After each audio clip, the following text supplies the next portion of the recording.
1-iyul 2025-yil. Guy de Maupassant. Azizim romandan parcha. Bo'lsa bordir, bulbul yo'g'ida zog' bulbul bo'lgan ekan. Bilasizmi, birodar, bular hammasi juda aqli qisqa odamlar. Ular siyosat bilan boylik orttirishdan boshqa narsani bilmaydilar. Bular shu qadar tor odamlarki, hatto ular bilan yozilib gaplasholmaysan.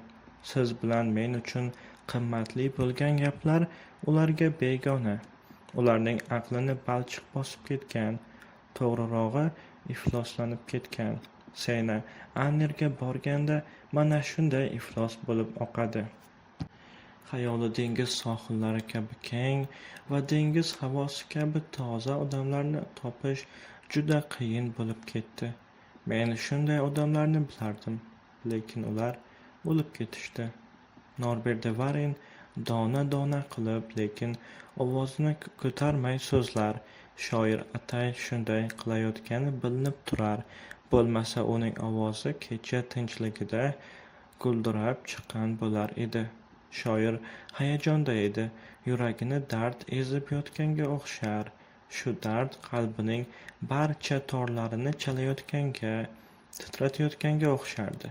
Qora sovuq zaminni o'z iskanjasi olganda u mana shunday titrab ketadi. Shunisi ham borki, deb davom etdi u. Sening talanting bormi yo'qmi baribir emasmi? Oxirida hammasi yo'q bo'ladi. U jimib qoldi. Dyura bugun o'zining qushday yengil sezmoqda edi. Bugun kayfiyatingizning mazasi yo'q, muhtaram ustoz, deb qo'ydi Dyura jilmayib. Mening kayfiyatim doim shunaqa butalog'im, e'tiroz bildirdi Norbert de Varin. Shoshmay turing, bir necha yildan so'ng siz ham meningdek bo'lib qolasiz. Umar tog' ko'tarilib borarkansan, o'zingni baxtiyor sezasan. Cho'qqilarga nazar tashlaysan, lekin cho'qqiga chiqib ulgurmasingdan darrov pastga tushadigan vaqt bo'lib qoladi. Oldinda esa faqat o'lim bor. Chiqqanda sening sekin chiqasan, tushganda bir pasda o'zingni pastda ko'rasan. Sizning yoshingizda biz hammamiz sho'x, quvnoq edik. Ko'ngillarimiz umidlar bilan to'la edi.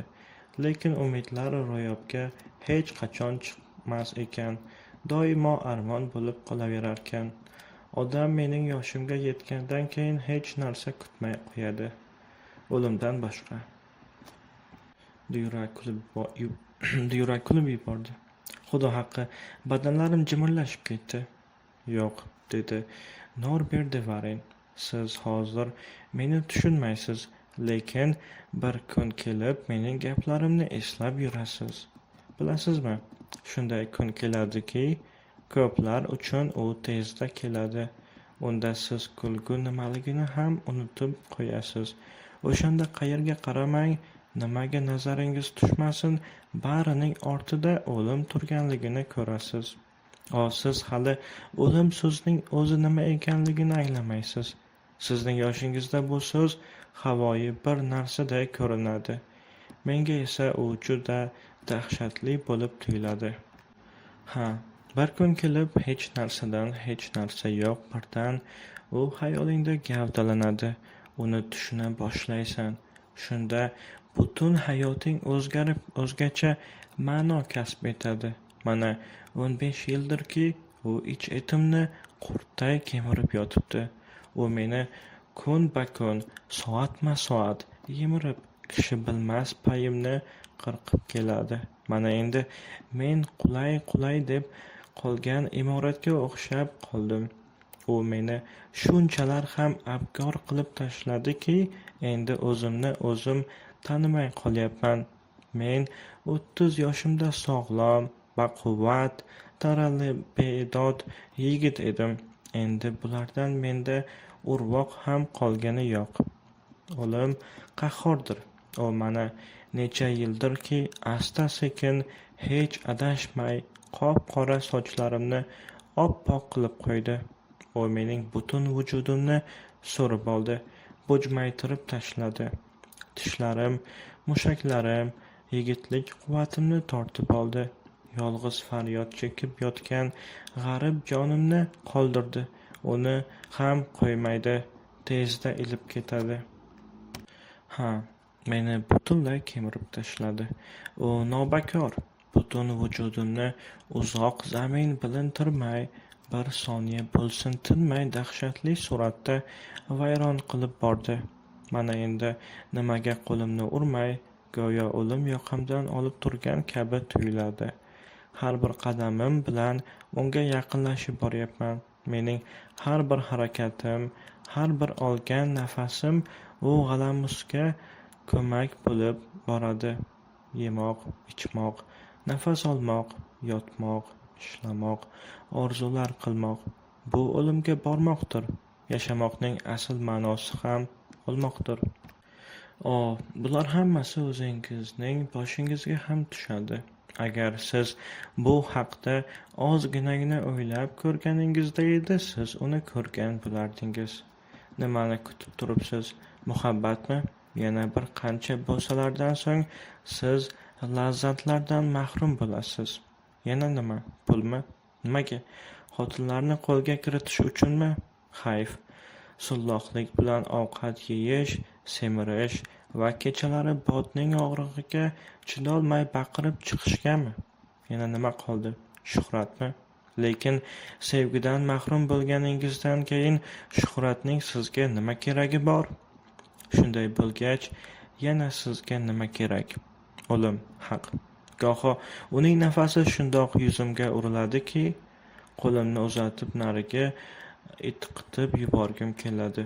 U zamin sathini gilamdek enlab yotibdi. U makonlarni to'ldirib turibdi. Ko'zlarim uni har yerda ko'radi. Yo'l o'rtasida majaqlanib yotgan qora qo'ng'iz, obiyati ketgan yaproqlar, do'stimning soqoldagi oq tola — bularning bari yuragimni yaralaydi va mana u deb ko'rsatib turadi. U nimaga urinmay ko'zlarimga shuni xunuk qilib ko'rsatadi. U nimani ko'rayotgan, nimani yeb ichayotgan bo'lsam, nimani yaxshi ko'rsam, oyning